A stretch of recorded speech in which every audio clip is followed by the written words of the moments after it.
For Detroit Lions fans, obviously this offseason, what they are most wanting more than anything is an edge rushing component to be added. Well, now there's yet another name that has been added to the ring of yet a slew of different edge rushing options.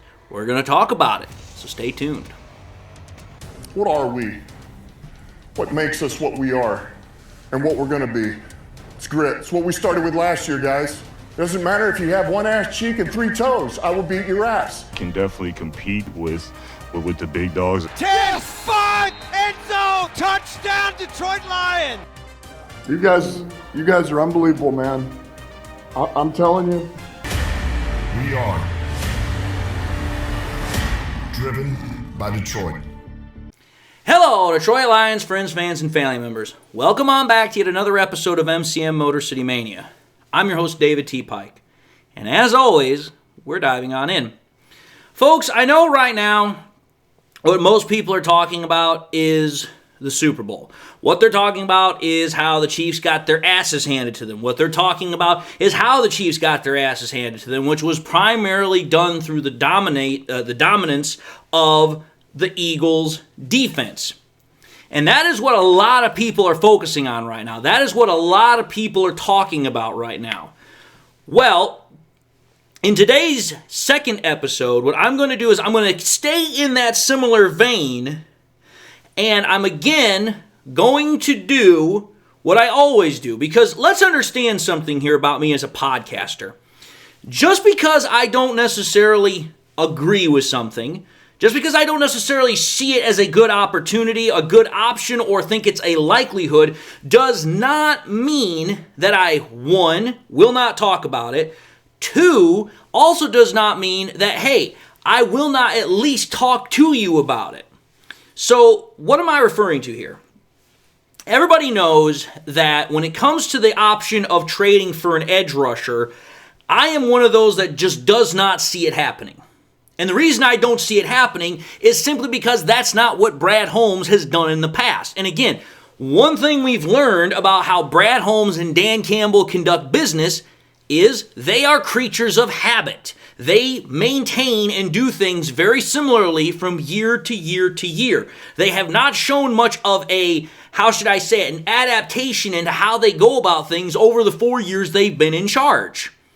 So when people want to talk about trading for an edge rusher, I'm not saying I don't think it's going to happen because I don't want it to happen. On the contrary, if Brad Holmes can somehow figure out to make it work, then you know what? I'm all for it. Never once in the entire time talking about trading for an edge rusher have I ever once been against it. I just don't think it's likely. That's why when we have these conversations about potential trading candidates, I myself am excited, but I'm also realistic.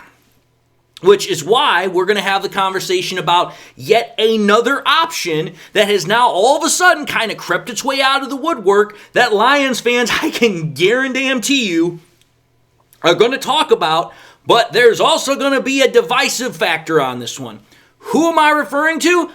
I'm referring to Cowboys edge rusher, outside linebacker, whatever the thunder you want to call him, Micah Parsons. Now, Micah Parsons is going to be a divisive factor when it comes to Lions fans. Why? Because there are going to be certain Lions fans that are going to be like, listen, I don't give a damn what he has done. I don't give a damn what he said. The point of the matter is, what can he do for us? He can help our team win. That's what he can provide for us as a player, as an edge rusher. Okay, that's fine. I can understand that perspective. But I also know that there are going to be people that are going to be like, dude, I don't want anything to do with Micah Parsons, because this is the same guy that, if I recall correctly, a couple of years ago said that nobody ever wants to go to Detroit, nobody ever wants to play for the Lions, blah, blah, blah, blah, blah, and it caused a huge stink amongst a lot of Lions fans, including myself. Now, normally, I would say this. Putting personal feelings aside, we have to understand what kind of player Micah Parsons is. Micah Parsons is a player that is an absolute game wrecker. This is a guy that, again, you put him on a defense, he is going to cause problems, especially for an offense. Now, there are a couple of things about trading for Micah Parsons that I instantaneously like. Number one, I love the age. Micah Parsons is only like 25, 26 years old. This guy's got many years left of football left in him. Like, he's just starting his career. So, from a cost efficiency perspective, if you were to swing a trade for Micah Parsons, you could sign him and have him on your team for multiple years to come. That right there is already something I like immensely a lot more than something like a Myles Garrett, a Trey Hendrickson, or whatever else, because those guys are in their late 20s, if not the beginning of their 30s, and it's like, okay, you've only got a couple of years left before they really start hitting a wall. But Micah Parsons is only like halfway through his 20s. He's got plenty of time left. Now, when it comes to this conversation about Micah Parsons, the one area that is going to be a hard sell for some people other than his past comments is what it's going to cost us once he does get here. Because here's the thing. Unlike a Myles Garrett, unlike a Trey Hendrickson, that, they've already got a contract that's kind of been negotiated, Micah Parsons doesn't really, because he's been picked up as his fifth-year option by the club, and if I recall correctly, I think his base salary this year is like $24 million. That's a lot of cap space to be putting on 1 year of a deal. So that would mean that the Lions would instantaneously have to not only trade for him, but then they would also have to negotiate a new contract, because a 1 year, $24 million cap hit is not a thing you want. That's just way too much money to be putting on one singular year of cap hit. So that is one side of this coin that is not exactly one that I can see a lot of Lions fans going for, because it would mean that, hey, unlike, say, for example, a Myles Garrett, who's got 2 years left on his deal, you would have to instantaneously negotiate one with Micah Parsons right out of the gate. And we all know, based upon what happened with the Jets and Hassan Reddick, that somehow, some way, that might not exactly work out the best way, because, again, Micah Parsons realizes his value. He's going to want to get paid. And we also know that the Lions, when it comes to paying players, they want to pay players that they believe to be their own. And I don't see the Lions front office saying, oh yes, not only are we going to trade for this guy who's not yet played it down for us, but then we're going to hand him out a lucrative multi-million-dollar contract.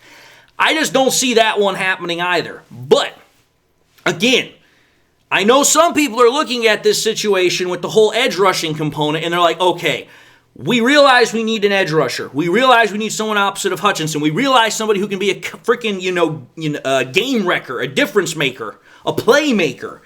And Micah Parsons fits that. He fits that in all bold letters.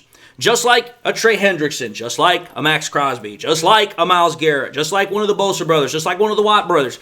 All of them would fit that component. They really, truly would. But then there's one other element that is going to be, for lack of a better term, a big, big problem when it comes to this conversation about trading for a potential player like Micah Parsons. You got to deal with the GM, and that is Jerry Jones, which, let's call for what it is. Jerry Jones is not exactly known for being a deal, how do I put this?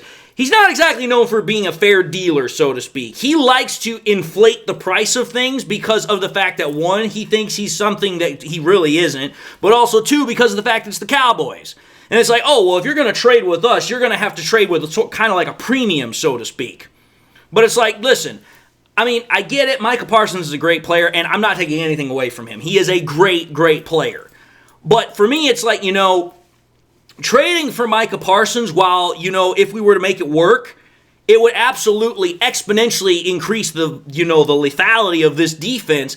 Again, if I were to take a look at all the options that the Lions have, he would probably be the least likely option that I think the Lions would be even willing to consider. Number one, there's the whole issue of the culture factor about the things he said in the past. That's number one. Number two, you'd have to negotiate a contract for him almost as soon as you traded for him. And again, you haven't even had him play one snap of football in your defense. And we know how the Lions are in that regard. They want to pay players that they consider part of their own.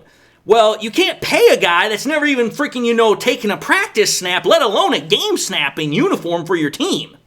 So, I know it's another trade option. And don't get me wrong, it's definitely an enticing one. But again, going back to all the other options that are available, I still think that if you're going to have this conversation about making a trade for somebody, it all kind of starts and ends with the same two guys that most people have been talking about, which is Myles Garrett and Max Crosby. Now again, whether or not something like that actually comes to pass, I don't know. Again, the Browns have made it abundantly clear they're not listening to offers right now. And Max Crosby, I hate to say it, but his position is very wishy-washy. There are times it sounds like he doesn't want to be in Las Vegas, and there's other times it sounds like he wants to retire there. So it's like, I don't know which way to go with him. But of the two options where you could potentially force a trade, make a trade, whatever term you'd like to use, those two are still your best options. Whether or not, one, you're going to get the other team that's willing to pick up the phone and actually talk to you on it, but also, two, have the cost of what they're looking for to make the trade, that's an entirely different conversation. All I know is that it's looking like this offseason, when it comes to the conversation of what particular position is going to be highly in demand, it's going to be edge rushers. Because so far, we've got at least 3 or 4 teams that are talking about potentially trading, signing big-time edge rushers to new contracts, or we're hearing all the talk about the edge rushers that are coming out in the draft class this year. So there's a lot of edge rushing talent that is going to be available for the taking this offseason. It's just going to be a matter of how the Lions go about doing it. Will they try to trade? Will they draft? Free agency? We don't know. But we do know this. The free agency period for starting to negotiate contracts and all that nonsense, that's literally 1 month away from today. So it's coming around the corner.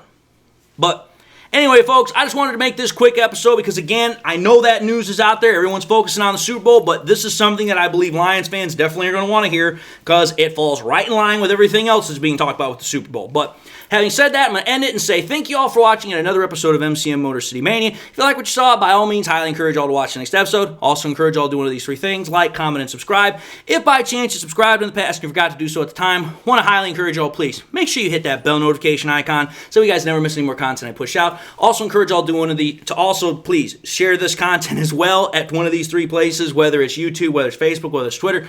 Please, the more we can share it, the greater the channel can grow and spread. And with that being said, everybody, I hope you all enjoyed the content. Hope you all got something out of it, whether it's your first time watching me. You guys have been watching me forever today. I truly hope you guys got something from it. I also hope everybody has something out there that makes them happy, makes them smile. God bless, my friends, and until the next time we meet, I'll see you all in the next episode.